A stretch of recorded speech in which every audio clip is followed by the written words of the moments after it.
salaman sih. Aduh. Aduh. Luar biasa. Kamu tadi cawik toh? Cawik toh ngamut ya. Kok bau pesing tangane? Anu, nggak tahu tadi bang. Habis nyongo tadi. Anu, ini lihat tuh penonton penonton tumplek-blek di sini masyarakat Nganjuk. Alhamdulillah cah cilik ngono kae nek bindeng utawa pilek iki biasane mbek wong tuane ditutup ngono lho Mas. Mosok dalang kok nyucuk umbel. Ndak kamu sayang enggak mbek aku?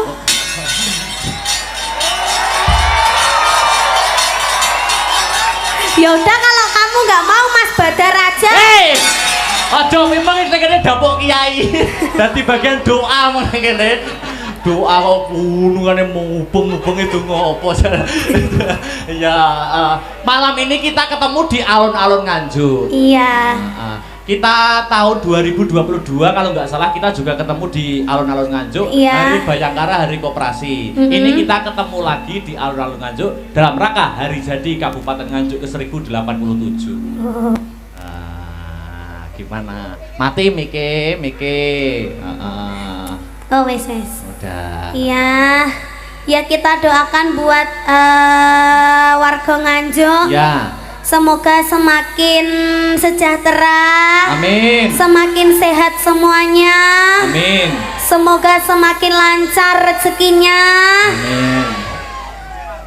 Bisa nanggap Mas Akbar dewe-dewe. Amin. Akbar tok tapi. Lah nikahnya dijak ora? Ora. Lah nyapa? Hah? Lah nyapa ora dijak? Ini kan sakit. Oh, ya kok nek wis sehat. Nah, Iya. ini tadi baru pentas kemana apa dari rumah atau dari Ini pentas? tadi siang tadi aku di Blitar. Di Blitar. Terus habis itu bablas ke Madiun. Terus langsung ke sini. Oh, ke sini. Iki bot-bote ngeboti Kabupaten Nganjuk. Peti sampean dong. Oh. Lek rabar na ya ora tak tekani iki mau. Nek rabar lu nglarane omah ya. Jane. Oh, gandeng ya wis ya. Tapi aku ya berpesan untuk Dik Niken Salindri. Kenapa? Nama yang semakin menaik harus jangan lupa dijaga kesehatannya, makan teratur, istirahat cukup. Itu perlu, ya toh. Aja mergo anu kok lali mangan, keri mangan, mangane telat terus ora maem. Ini tadi aku belum makan seharian loh Mas. Lho ngono kuwi kan aku yo ning rasaku kan yo malah bingung to. Aduh Dik Niken iki kok iso tampile iso totalitas maksimal poga. Lah kamu tadi nggak mengelekkan aku. Lah iki mengelekane basa endi ya, Rok?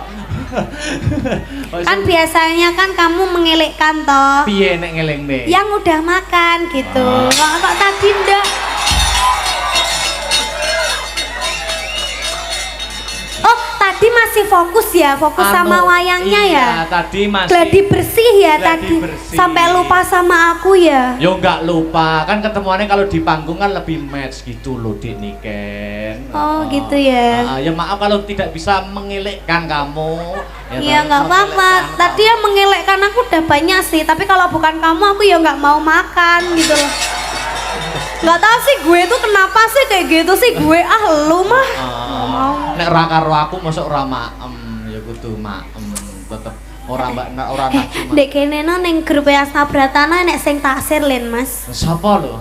Siapa ya? Le Mas Faris oga. Sapa? Mas Badar ae. Lah nyapa Mas Badar? Lho tansaya ganteng lho suwi-suwi kira Mas aku. Ya ora ke umure wis tuwa ke. Lah tapi kan rong rabi. Ala rong rabi ke ya bener rong rabi, tapi ya wis ibarate anu Ya wis ra iso entuk adike entuk mase ae. Hei! Karo mas aku ya aja. Kae wis anu kok, wis ana calone ya. Sopo? Ya mbuh sapa wis ana calone. Oh, to Mas Batalno Mas. Wis ana. Batalno. Wis aja ngetek kok tekon terus. Terus aku kan saliman karo aku, rong saliman karo aku ya ampun.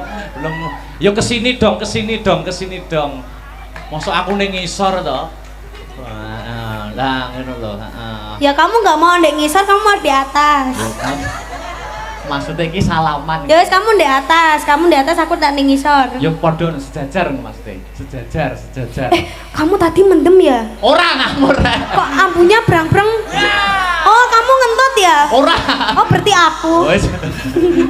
Wis ngawur salaman sih. Aduh.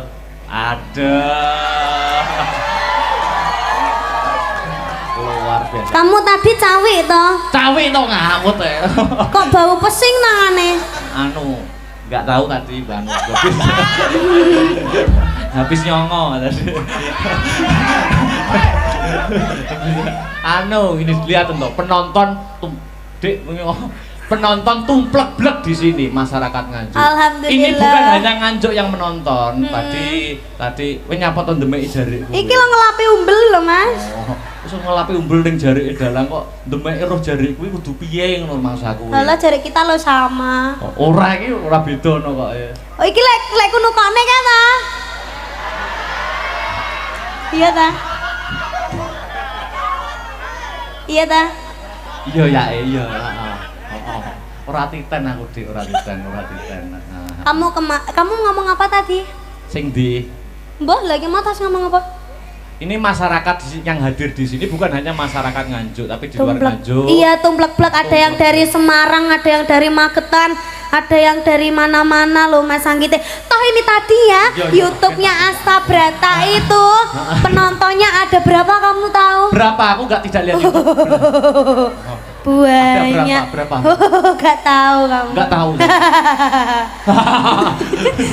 Masa aku kok malah ada 20.000 lebih. Wah, 20.000 lebih pasang. Iya, nek aku aku ya, Mbok. Malah gayamu.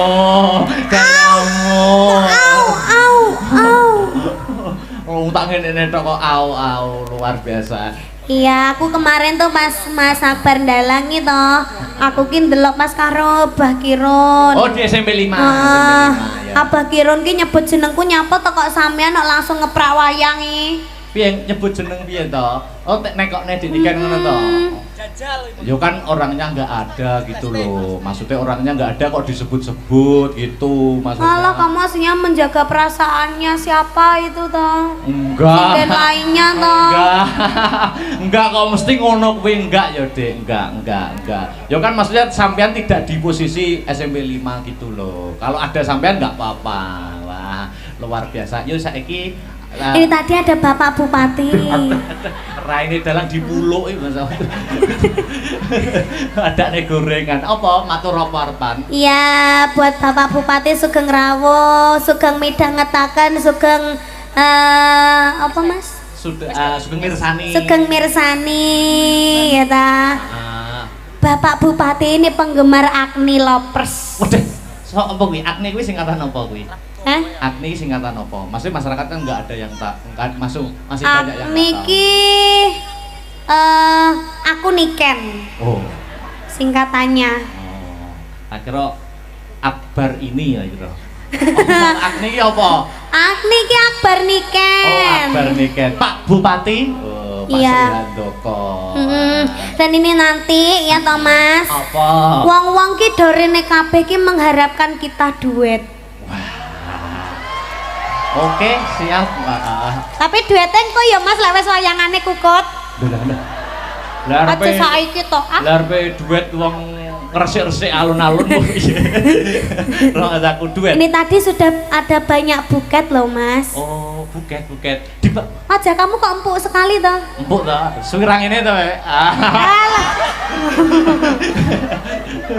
Bukete. Lah iki lho buket. Aku ki berpentas mesti untuk buket, apa kuwi? Gini, apa kuwi? Bawa sini Mas Heru. Wah, kuwi oke ram lho kuwi. Itulah semua lo buat aku. Iya, percaya. Nah, ini Dunhill ini punyaku ini. Betul. Rokok yang aku no.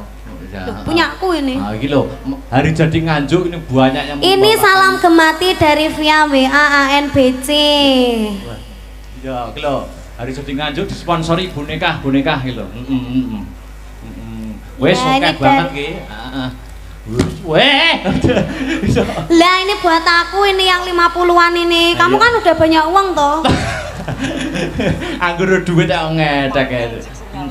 Ya ben ngetek kok duit gak penting gak ngetek wong lanang. Iya. Ya ini dari So dimbruk nek kene kabeh wis.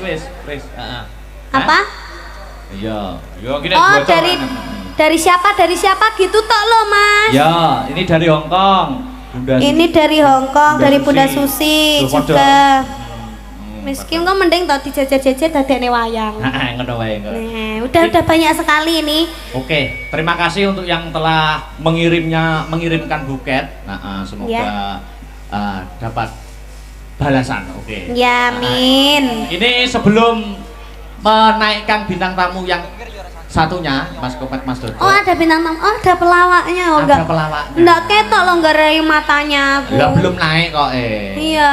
Tadi kan ada yang permintaan katanya sampean kita duet dulu. Oh, gitu. Oh, mau duet dulu. Iya, duet dulunya di depan dulu. Oh, dengaran sih. Nyapa kok dengaran. Duet Iya. apa? Ini tadi ada krunya Mayangkara juga hadir loh, Mas. Iya, siapa? Krunya semua, kru Mayangkara juga hadir. Jadi di sini tuh ada Mayangkara VS Astabrata. Mana wayang? Di situ. Lambeku pada di WC. Upek-upek. Ayo. Apa ya? Penak-penak wae yo. Apa aja? Ya. Ya, oke. Diwa tresno, Mas. Oke. Andene yo anek ceblok yo gocelan aku. Oke, kita untuk pembukaan duet dulu. Oke, Dek? Oke. Siap. Monggo Mas Mendang digarap. Nanti kalau udah bait kedua maju. Oh, gitu. Iya, ini kita meratani dulu yang di sebelah sana soalnya banyak di sebelah sini banyak kersane ketinggal kabeh. Mas Karis, aku cepot lagi, Mas. Miku, Mas. Kenapa kok kamu nggak ngongkon aku? Mbok tali paten. Mbok tekek aku. Ini miku tolong dipegangkan dong. Mas. Loh, Mas Karis.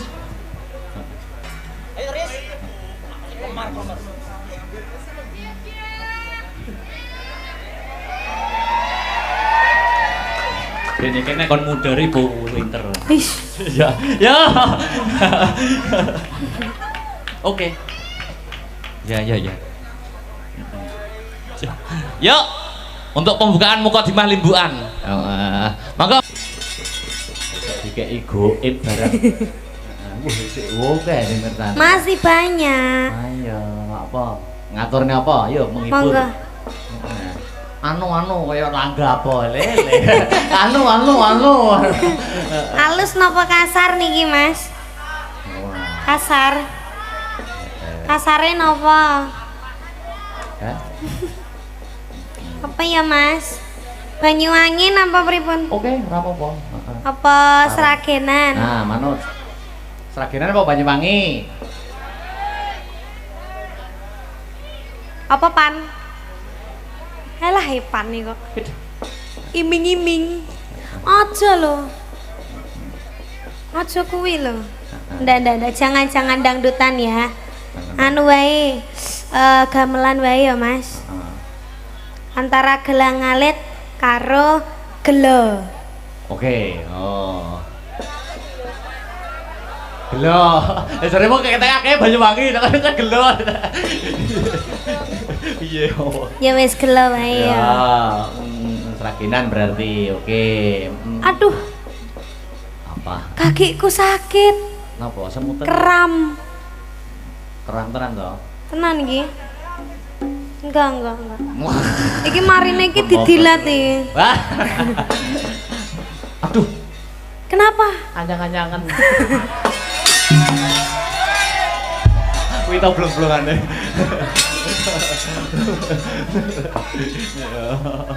Iya.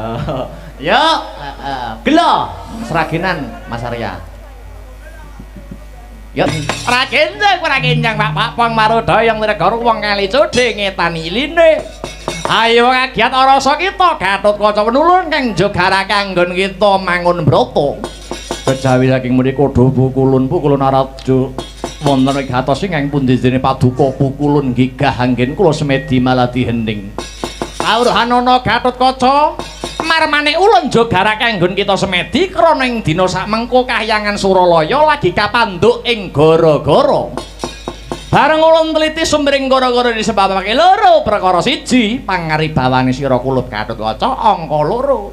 Pangaribawane pandhita buta kang sakmengko uga lagi tapa brata mapan ana ing repet kepanasan. Karo kaca. Apa kang dadi niatmu nganti nindakake tapa brata kang mangkene, Nggir? Eyang Bukulun, kula namung nyuwun pituduhing Gusti awit kula badhe kawisuda jumeneng ratu. Mapan ing Pringgondani menawi Gusti ngijabahi panyuwun kula, mestinipun kemawon Gusti badhe paring sarana anggenipun paring kanugrahan ingkang wujudipun ngilmu babagan kaprajan Bukulun. Alah-alah. Sajake sing kok suwun babagan kawruh kaprajan iki ana gandeng jenenge kelawan Pandhita Buta kang nedheng tapa brata. Menapa saestu mekaten Bukulun, aja slendro sing dadi rasamu. Mara coba munggah kayangan papaken Pandhita kang nedheng tapa brata ana rapat kepanasan. Suwanana babagan kawruh kaprajan sedika ngestaken dawuh Bukulun. Sikra pala kang pumingal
Pandhita karya wangsit pindha kembang ajab ing bawang susung angin ngendi nggone satriya bagus brengos sak kepel sisih sapa kekasihmu ki sanak Gatotkaca sing dadi jenengku bali takon sapa peparapmu Pandhita Yaksa. Peparapku Begawan Rambana. Aku Pandhita Kleyang kabur kanginan. Ana parigawe apa jeneng sira methuki marang aku, he Gatotkaca? Sumurupa panemban sak siliring bawang maneh Gatotkaca bakal kajumenengake dadi ratu ing Pringgondani. Ngayomi kawula sak Pringgondani. Ora ketang sedidik aku weneng ngilmu babagan kaprajan tak nggo sangu anggonku dadi ratu. Kowe kok njaluk ilmu marang aku?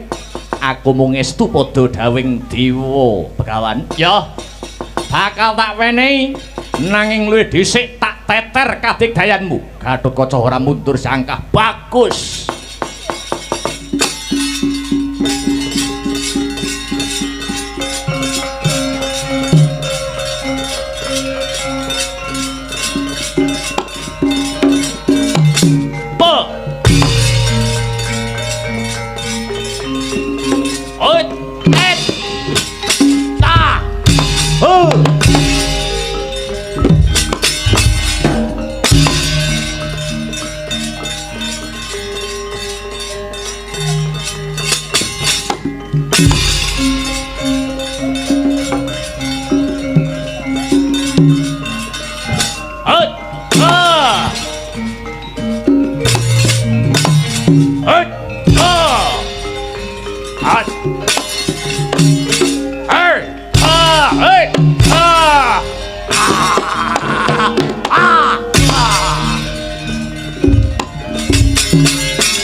Mandrahing Kanata wau adu tanding Begawan Rambana lumawan Dian Gatotkaca.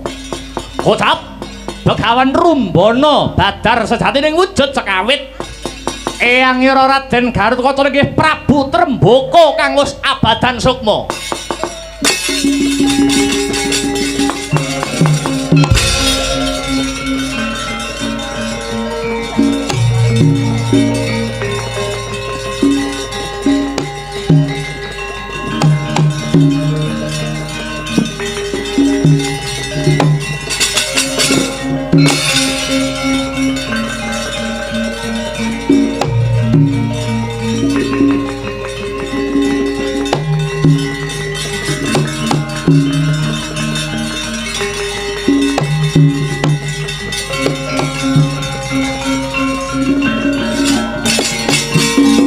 Duh kula putraning sun sira iku wis wanci pisah lan jenenge wang ing tinemenipun Kanjeng Hyang Prabu Trembaka ingkang Hanjilma Pandhita Yaksa. Ngene ya kula pun eyang banget bombong krana sira pinilih dadi ratu ana Pringgondani.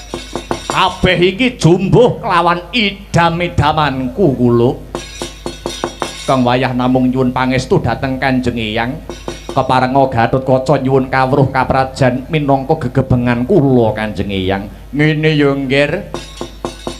Wong dadi ratu kuwi kudu nindakake 12 bab. 1 teguh kelawan agamane. 2 nggatekake kebutuhane kawula kanthi srana mbrasta papa lan cintrakane kawula. Angka 3 cedhak lawan wong pinter, aja pekewuh anggayuh wimbuhing kawruh lan ngudi marang indahing ilmi. Angka 4 ya kuwi ngajeni marang panemune liyan sarta menggalih panemu mau kanthi srana sarasehan. Angka 5 ngayomana prakawula utamaning para wanita. Awit wanita mau dudu barang dolanan ya nggir. Angka 6 nengenake kebutuhane bebrayan kanthi hambangun papan pangibadah, mbangun papan pawiyatan, mbangun panti usada lan hambangun pasar kang sarta dalan ya nggir. Lho nggih ngestaken dawuh Kanjeng Hyang. Angka 7 ngedahana wicara lamis. Awit wicara lamis bisa netelke kawibawan. Angka 8 aja gampang nibake pandakwa tanpa bukti kang nyata. Sabanjure angka 9 ora gampang percaya ujare kandha kang tanpa panaliti ya kula. Sabanjure angka 10 aja gampang nganak mas marang Narapraja lan kawula. Sebab adaan nganak mas iku sok keladuk sembrono kepara wani nyatut asma Kinaryagada. Angka 11 aja dak siya marang sapadha, hukum kelawan ganjar kudu lumaku padha. Angka 12 kulina ngunjara nafsu kang kurang prayoga, seneng atapa demena prihatin ngedohi marang watak Dursila ya kulup. Lho nggih Kanjeng Hyang trawaca pangandika paduka badhe kula estakaken. Gandeng pun Hyang wis marem ketemu kelawan sira Gatotkaca. Uga wis nggethok tularke kawruhku marang sira. Enggal bali ana Pringgondani sladianti-anti kelawan para pebunden. Pun Hyang nyuwun pamit iringen kanthi donga kang kandhas ing batinmu. Kanthi maca umul kitab karaben gangsar anggonipun Hyang ngadhep marang Gusti ya kulup. Ngestakaken dawuh Kanjeng Hyang.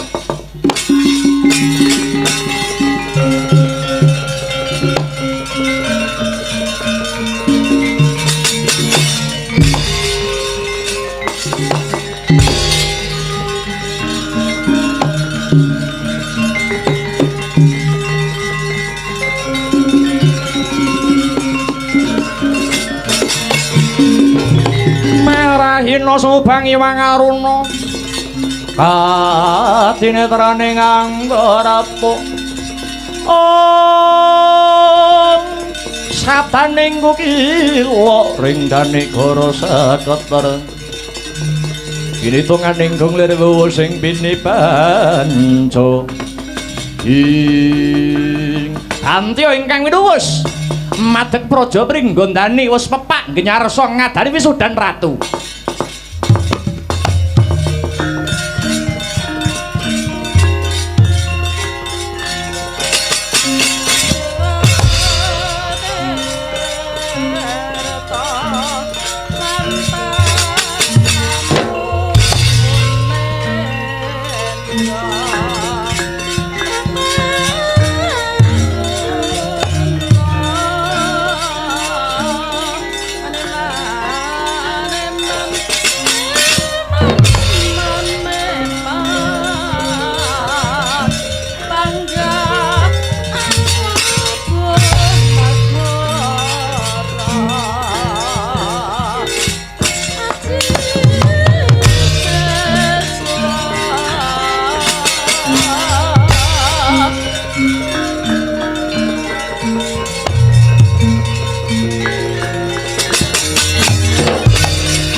Ratune ratu utama patihe patih linuwe ing Gatotkaca kula wonten dawuh Eyang Prabu Matswapati dina iki nyuwuna pangestu karo ibumu Arimbi lan ramamu Werkudara lenggah dampar keprabon Pringgondani pun kaki kang bakal ngepiyakake kula.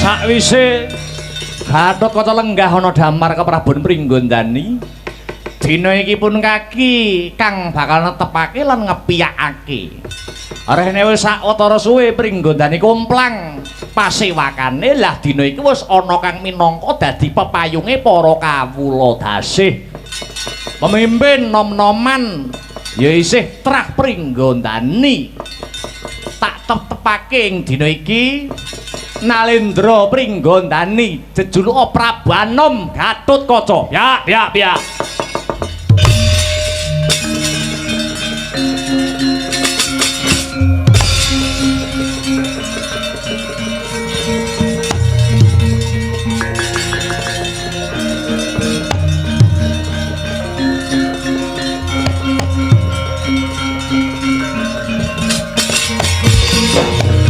Aturaken ketiwasan sak menika Kakang Brajadenta merong kampuh Jinggo Mbalela mboten rimah menawi namung dados patih para purun wangsul dhateng Pringgondani menawi Kakang Brajadenta ingkang dados ratu.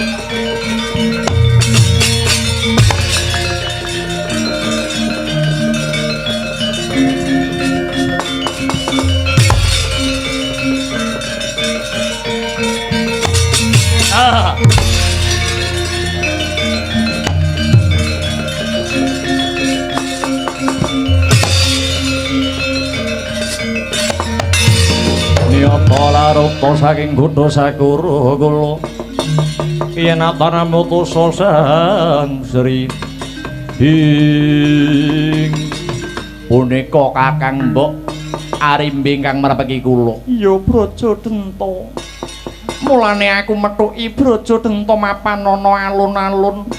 Amarga selak ora kuat nggonku ngrungokake palapore Braja Musti. Apa bener kalamun Braja Denta ora narimakake yen to anakku Gatotkaca kajumenengake ratu? Lagar kaluhuran Kakang Mbok. Kula mboten nrimah menawi namung kadhapuk dados pepatih wonten Pringgondani. Braja Denta, kok becik timen makar timu. Wingi-wingi kowe ewuh apa? Bareng iki wis wisudan lah kok dadak ana babak hanglayone jujul Hanusuli. Kurang apa anggonku padha momong sedulur Braja Denta. Aku ngrumangsani sedulur metu wadon ora majibi tumrap kalungguhan Pringgondani. Mongko kowe biyen ya wis tak kongkon nyekel peperintahan terus ke swargi Kakang Arimbo. Ning mangsulanmu jare kowe ora kuwagang dadi ratu. Malah saka penjalukmu dhewe supaya tetuka sing kadhapuk dadi ratu. Bareng kabeh wis sarujuk, kowe saiki malah mbalela mentahne rembug sing wis maton. Luwih-luwih Braja Musti palapore padha dimirengke para sepuh. Kaya ngapa semrapeting panonku mergo ngempet rasa isinku. Para sepuh sing ora ngerti sejarahe dikira aku jarah rayah palungguhan Pringgondani Braja Denta. Kakang Mbok ora perlu isin. Kowe ora perlu isin. Pancen nyatane ya ngono kuwi. Kowe wis sekuton karo wong-wong Pandhawa ngrebut pangwasa Pringgondani saka tanganku. Ya ngono apa ora? Mung merga kowe ngeboti anakmu dhewe nganti mentala nempuh dalan sing ora bener. Mula saka kuwi, Mbak Yu Arimbi ora usah dadak nganggo tembung isin. Akonono wae. Akonono wae. Senadyan ayu rupamu ning atimu tobat-tobat.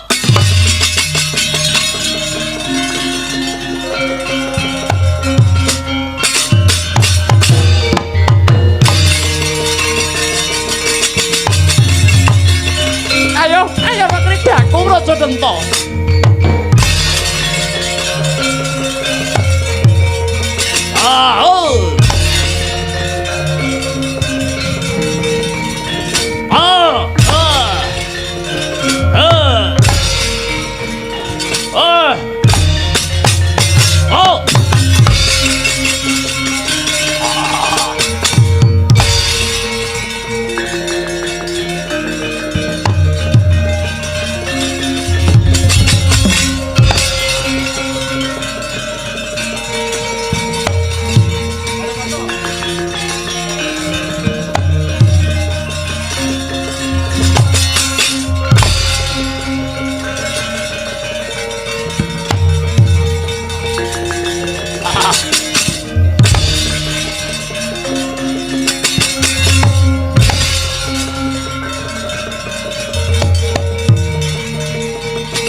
Kakang Braja Denta gawe wirang gawe isin mbalela ning Pringgondani kuwi dudu watake satriya Kakang.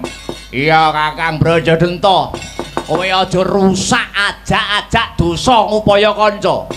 Braja Lamatan lan Braja Wikalmu buta goblok, buta kemalan badokan kowe. Wisamu mung micek karo gaglak, ora iso mikir kanthi pening. Kowe kuwi ya kurbane para Pandhawa. Diapusi wong-wong Pandhawa ora krasa. Sing rusak Pringgondani iki sing tak pikir-pikir kowe Kakang. Lati lan pakarti ora nyawiji. Ucapmu karo batinmu geseh. Sing goblok dudu aku sing pekok iki kowe Kang. Ora usah kakean gunem Kang tanpa guna. Ndi Gatotkaca kelakon tak lokke sak dosane. Ora usah nyumbari anak Anggar Gatotkaca. Kadang Braja mungsuh Kadang Braja kelakon ketandangan kuwi.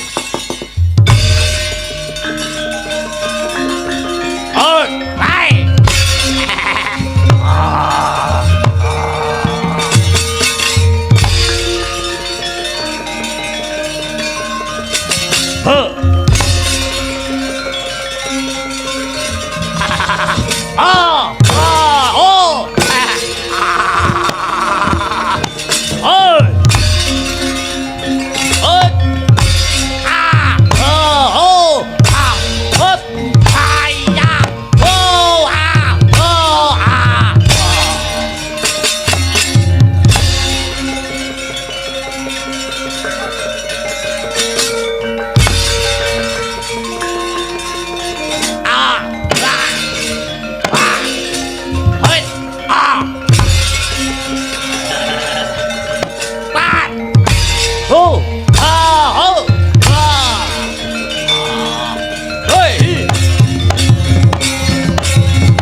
Ora, piye?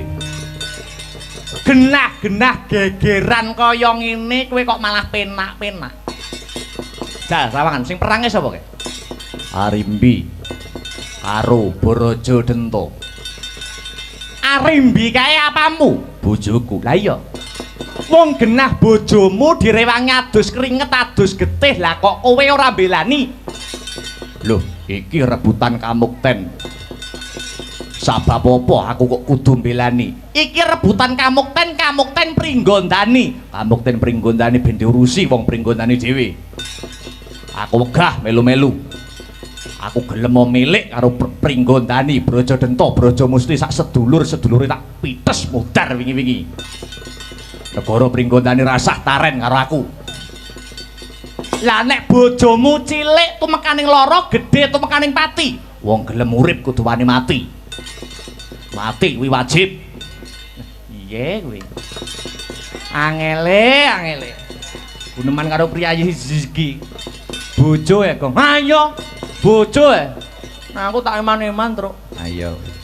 Aja to kon perang, bojoku dilirik-kirik tak beleh kok kirike. Ayo. Terus tak sate. Jluntrunge mangane. Badokan kaya. Yen bojomu nganti mati kowe apa ora kapitunan? Bojo mati ya golek neh. Lho. Perkara Pringgondani aja pradulke aku. Gatot kon temandang. Aku wegah melu-melu ngising di sini.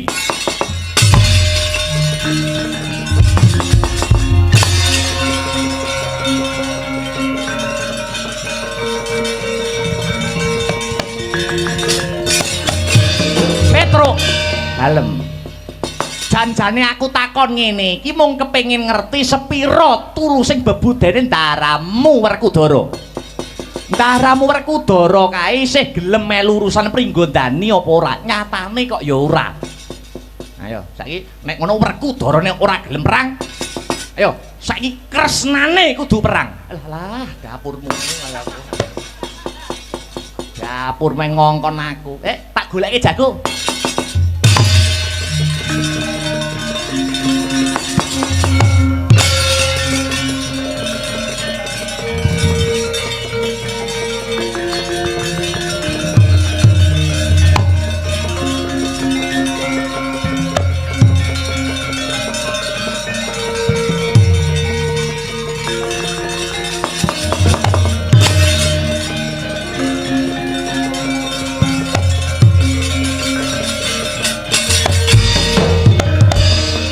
Jebul dadi ratu iki penak ya. Mong kari lungguh karo perintah. Saiki kowe tak takoni. Gatotkaca dadi ratu kuwi ratune bangsa apa ratune keluarga? Deripun kados pundi? Lho. Kabeh iki gur ngenteni tandang kridamu. Sing iso ngrampungi perkara iki gur kowe. Lah wong kowe ngerti kahanan kaya mengkene kok meneng wae. Ibumu Arimbi nganti perang gegempuran Gatotkaca elinga. Sing paring kamukten Pringgondani iki ibumu. Bektenana ibumu. Bektenana ibumu, bektenana ibumu.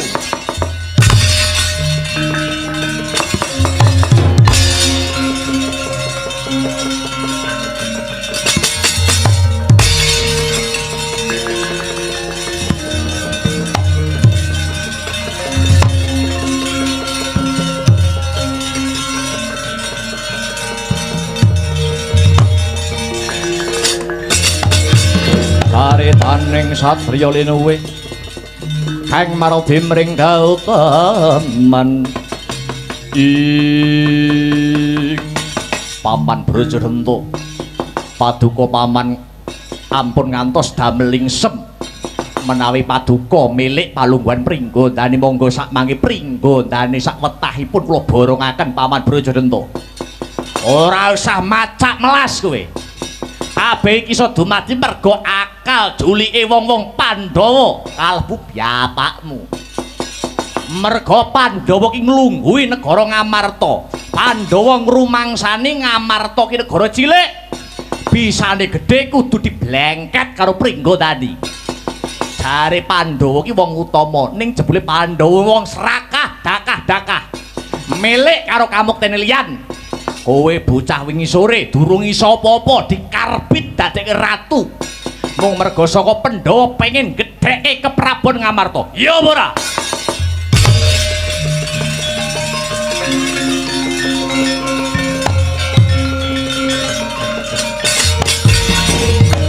Enak iki meneh mengucap.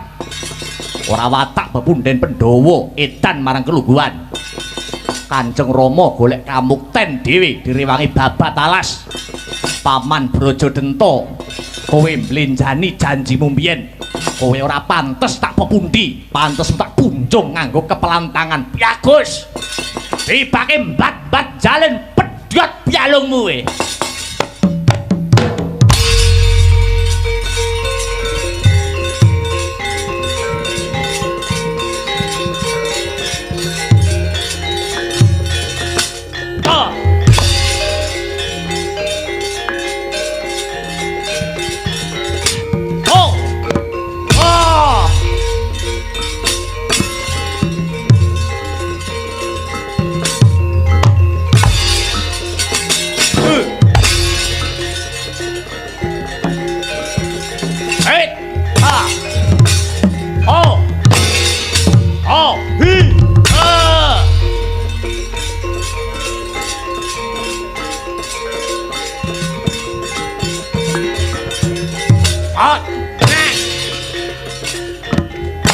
Ayo, sing seru.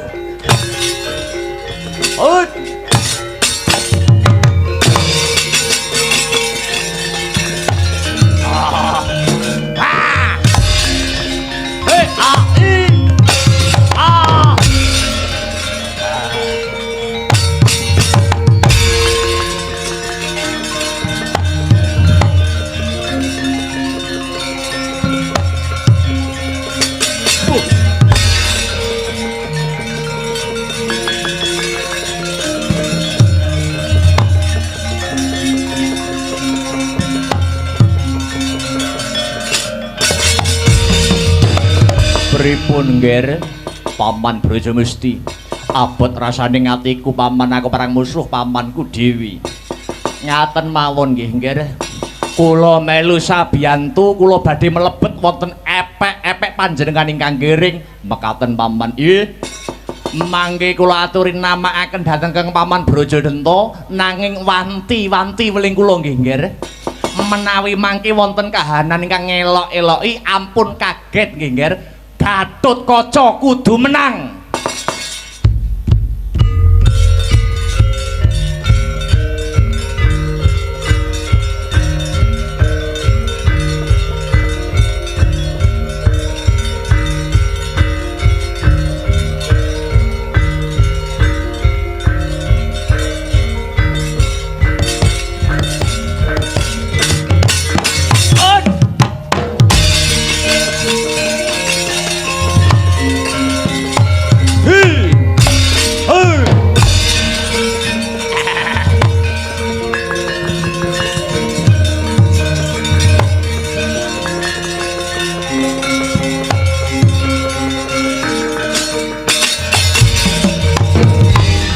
Ngger Brajadenta, aku bapakmu Tremboko kang wis abadan sukma.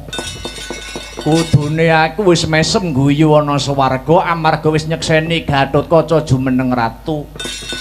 Ning bareng nyumurupi polahe Brajadenta kang kaya mangkono tetela nyandet-nyandeti nggonipun Rama manjing swarga langgeng. Brajadenta kowe lali karo ucapmu yen kowe tetep uguh bakal mbalela kepengin dadi ratu. Padha karo kowe nyengkake bapakmu iku mlebu ning neraka jahanam Brajadenta.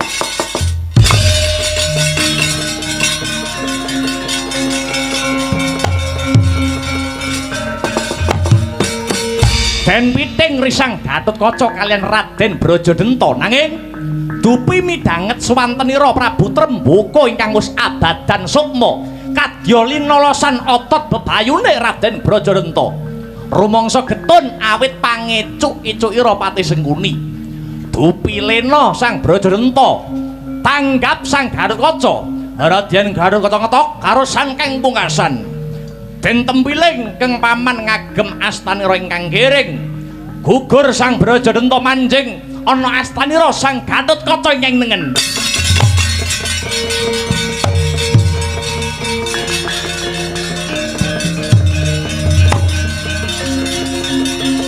Waduh, aja romo. Hoi! Wah! Wah!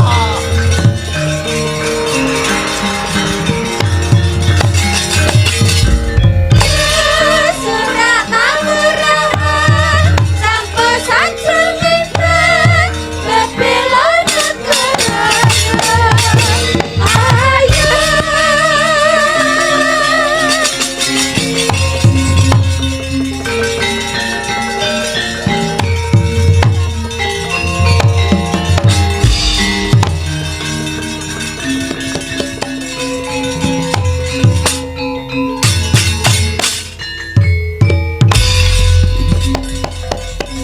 Gatotkaca aja kaget ngrasanira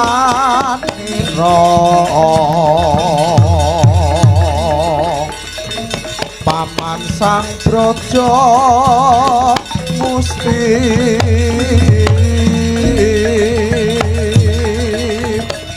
paman Brajadanta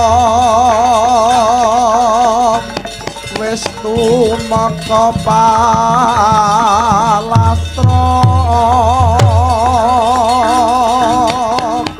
bakal manjing dadi siji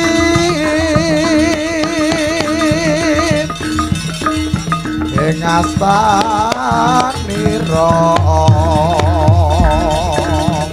kinarya ajib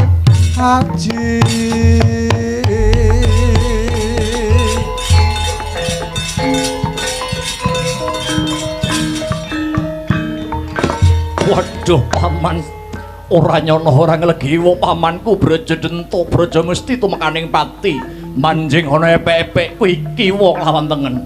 Iya paman, tak eling-eling welingi paman Brajadanta lan Braja Musti kasekten kang wujude aji-aji Brajadanta Braja Musti iki dadya srana memayu hayuning bawana njejekake lakuning adil kang sarta ngayomi kawula sak pringgondani. Muga bisa hanyembuh guyub lan rukune para bebrayan pringgondani ya paman. Srempakia amanungko tunggak guyub pilangoni ramparan cak katon sigra sinanggaan nutiroto Srempakia amanungko tunggak guyub pilangoni ramparan cak katon sigra sinanggaan nutiroto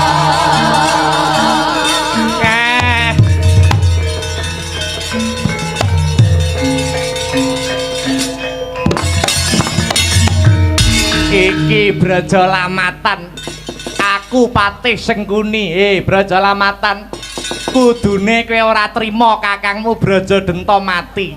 Jal saiki pikiren wong sak pringgondani iki sing mateni wong-wongane Pandhawa kabeh.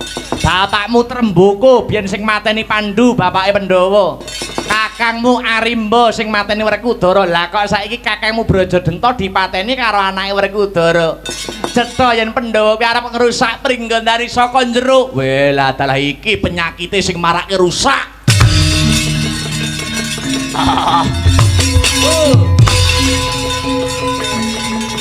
Nyaduh.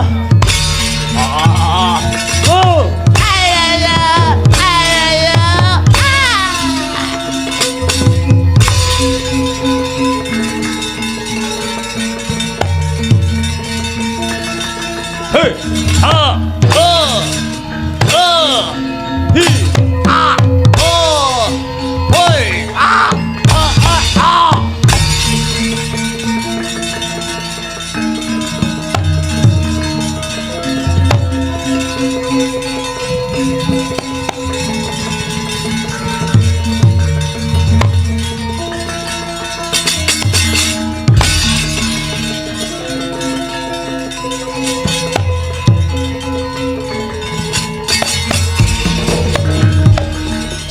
Go kluruk rame kapyarsi lawa kalong luru pandelian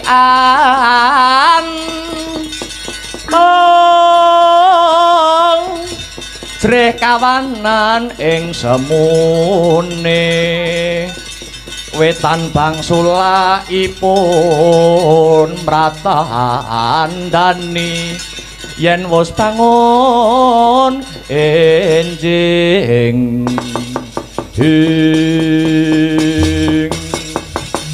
Urawa sampun kula singkiraken nggih jebulipun ingkang ngubupi Kakang Brajadenta namung Sengkuni Sakurawani. Sejarah sampun mbuktekaken wiwit Rama Prabu Trembaka riyin ingkang ngadamel Pringgondani lan Ngastina memengsahan mriku inggih awit pakartinipun Patih Julik nggih Sengkuni nika nggih. Ngaturaken panduwun paman awit lelabuhanipun paman Brajalamatan paduka paman kersa dados patih wonten Pringgondani anggentosi kalenggahanipun paman Brajadenta. Waduh, ampun kula nggih, ampun kula. Kula ngrumaosi taksih cubluk ing reh kawruh kaprajan, mboten napa-napa paman. Sedaya kala wau saking niat kula kepengin ngurmati lan ngluhuraken pepunden Trah Braja. Paparenga paman Brajalamatan dados patih wonten Pringgondani, kula paringi tetenger Patih Prabakesa. Astabrata.